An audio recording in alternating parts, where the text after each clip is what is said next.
Hello friends, welcome back to my channel. তো এই ভিডিওতে আমরা জানতে চলেছি ইন্টারভিউ প্রিপারেশন, মানে সামনে যে 30 তারিখ থেকে প্রাইমারি ইন্টারভিউ হচ্ছে, লাস্ট মুহূর্তে তোমাদের কী কী পড়ে যেতে হবে এবং কী কী পড়লে তোমাদের কিন্তু খুব ইজিলি ইন্টারভিউতে তোমরা ভালো নাম্বার পেতে পারো এবং পাস হয়ে যেতে পারো। তো সেই বিষয়ে ভিডিওটি তৈরি করা হয়েছে। তো যারা যারা এই ভিডিওটি দেখছো, আশা করি তোমরা কিন্তু পুরো ভিডিওটি দেখো, স্কিপ করবে না। কারণ আমি দুবারের এক্সপিরিয়েন্স থেকে ভিডিওটি বানাচ্ছি, কারণ আমি দুইবার প্রাইমারি টেটের ইন্টারভিউ দিয়েছি। তো সেই অভিজ্ঞতা থেকে তোমাদের বলতে পারবো যে ঠিক কীরকম টাইপের প্রশ্ন তোমাদের করতে পারে। আর এগুলো আরও ক্যান্ডিডেটের কাছ থেকে অনেক ধারণা নিয়ে ভিডিওটি তৈরি করা হয়েছে। আশা রাখবো তোমরা পুরো ভিডিওটি দেখবে। যদি ভিডিওটি ভালো লেগে থাকে অবশ্যই কিন্তু তোমরা চ্যানেলটিকে সাবস্ক্রাইব করে রাখতে পারো, কারণ এরকম ভিডিও আরও তোমাদের পরবর্তীতে হেল্প করবে। তো মূল ভিডিওতে যাওয়া যাক। পশ্চিমবঙ্গ প্রাথমিক শিক্ষক নিয়োগের ইন্টারভিউ একটি অত্যন্ত গুরুত্বপূর্ণ ধাপ। এখানে মূলত আপনার ব্যক্তিত্ব, উপস্থিত বুদ্ধি, পাঠদানের ক্ষমতা এবং প্রাথমিক শিক্ষা সংক্রান্ত জ্ঞান যাচাই করা হয়। নিচে ইন্টারভিউতে সচরাচর আসা প্রশ্নগুলোকে কয়েকটি ভাগে ভাগ করে দেওয়া হলো। ব্যক্তিগত ও সাধারণ প্রশ্ন। ইন্টারভিউর শুরুতে এই ধরনের প্রশ্ন করা হয় আপনার জড়তা কাটানোর জন্য। আপনার নিজের সম্পর্কে কিছু বলুন। আপনার নামের অর্থ কী? আপনার জেলায় কোনো বিখ্যাত ব্যক্তি আছেন? আপনি বর্তমানে কি করছেন?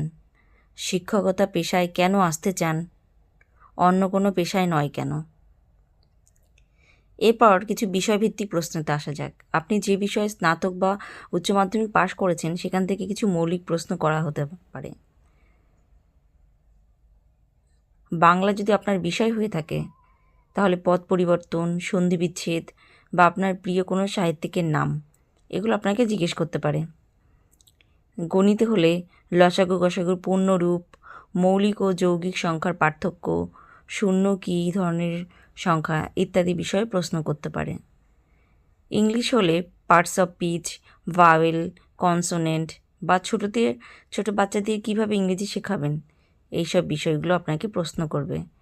পরিবেশবিদ্যা, বিশ্ব উষ্ণায়ন, বাস্তুসংস্থান বা স্থানীয় পরিবেশ দূষণ নিয়ে প্রশ্ন। শিক্ষাবিজ্ঞান ও প্রশিক্ষণ সংক্রান্ত প্রশ্ন আপনাকে ধরতে পারে। যেহেতু আপনি ডিএলএড বা বিএড করেছেন তাই প্রশিক্ষণ সংক্রান্ত প্রশ্ন মাস্ট আসবে। যেমন CCE, continuous and comprehensive evaluation বলতে কী বোঝেন? শিশুর মনস্তত্ত্ব পাঠদানের ক্ষেত্রে কতটা গুরুত্বপূর্ণ? অন্তর্ভুক্তিকরণ শিক্ষা কী? শ্রেণীকক্ষে কোনো শিশুর অবাধ্য হলে আপনি কি করবেন? পশ্চিমবঙ্গ ও প্রাথমিক শিক্ষা ব্যবস্থা। পশ্চিমবঙ্গের বর্তমান শিক্ষামন্ত্রীর নাম কি? বিনা ব্যয়ে বাধ্যতামূলক শিশু শিক্ষা আইন সম্পর্কে কি জানেন, মানে আরটিই সম্পর্কে প্রশ্ন করতে পারে। প্রাথমিক স্তরের পাঠ্য বইগুলোর নাম কি? যেমন সহজ পাঠ, আমার বই, পাতাবাহার ইত্যাদি। মিড ডে মিল প্রকল্পের গুরুত্ব কী? তো বন্ধুরা, এই প্রশ্নগুলো কিন্তু খুব সহজেই আপনাকে তৈরি করে রাখতে হবে। এগুলো কিন্তু ইজিলি আপনাকে যে কোনো মানে ইন্টারভিউতেই, মানে শিক্ষা সংক্রান্ত ইন্টারভিউ, মানে আপনি যদি প্রাইমারি স্কুলের চাকরির জন্য প্রস্তুতি নিচ্ছেন অবশ্যই মানে এই প্রশ্নগুলো আপনাকে জানতেই হবে। এবার চলে আসি ডেমো ক্লাসে। ইন্টারভিউ বোর্ডে আপনাকে যে কোনো একটি বিষয়ের ওপর পড়িয়ে দেখাতে বলা হতে পারে। 5 থেকে 7 মিনিট সময় নিতে পারে।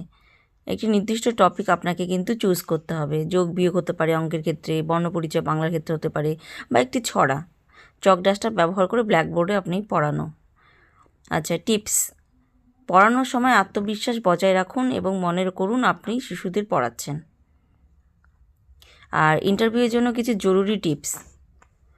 পোশাক কিন্তু আপনাকে পরিষ্কার পরিচ্ছন্ন মার্জিত পোশাক পরতে হবে। ছেলেদের জন্য কিন্তু হালকা রঙের শার্ট প্যান্ট, আর মেয়েদের জন্য শাড়ি বা সালোয়ার কামিজ আপনি পরতে পারেন। ডকুমেন্টস, সমস্ত অরিজিনাল সার্টিফিকেট এবং সেগুলোর ফটোকপি আপনি গুছিয়ে নিয়ে যাবেন, যেটা আমি আগের ভিডিওতে বলেছি কি কি ডকুমেন্টস আপনাকে নিয়ে যেতে হবে। তো বন্ধুরা, এই বিষয়গুলি কিন্তু অবশ্যই আপনাকে মনে রাখতে হবে। ইন্টারভিউ বোর্ডে যাওয়ার আগে আপনি কিন্তু স্মার্টলি থাকবেন আর আত্মবিশ্বাস বজায় রাখবেন যে আপনি অবশ্যই এই প্রশ্নগুলো পারবেন। আর একটা কথা সবচেয়ে বেশি জানা জরুরি, সেটা হচ্ছে আপনি যে প্রশ্নই জানুন না কেন সব সময় স্মার্টলি উত্তর দেওয়ার চেষ্টা করবেন। আর যদি কোনো প্রশ্নের উত্তর আপনি না জানেন, সে আপনি জানতে নাই পারেন, পৃথিবীতে সবাই কিন্তু সবটা জানে না, তখন কিন্তু আপনাকে স্মার্টলি উত্তরটা দিতে হবে যে স্যার এই বা ম্যাম আমার এই বিষয়টি জানা নেই, তো বা এই বিষয়টি এই মুহূর্তে আমার ঠিক মনে পড়ছে না। তো এইভাবে তুমি কিন্তু বলবে, আপনি কিন্তু বলবেন। এরকম করলে হবে না যে মানে এখন পারছি না, এটা হতে পারে বা ওটা হতে পারে, বা মানে একদম ভুলভাল, এক কথায় ভুলভাল উত্তর দেবেন না। আপনি পারলে বলবেন, না পারলে বলে দেবেন পরিষ্কার যে আমি জানি না। সেক্ষেত্রে কিন্তু অনেকটা ভালো মানে আপনার সম্পর্কে ওদের ধারণা হবে। তো এই বিষয়টি বলার ছিল। তো ভিডিওটি যদি ভালো লাগে অবশ্যই কিন্তু অনুরোধ রইল চ্যানেলে তোমরা কিন্তু সাবস্ক্রাইব করে যেও। তোমাদের এক একটি সাবস্ক্রাইব আমাকে অনেক বেশি মোটিভেট করে পরবর্তী ভিডিওগুলো তৈরি করার জন্য। Thanks for watching.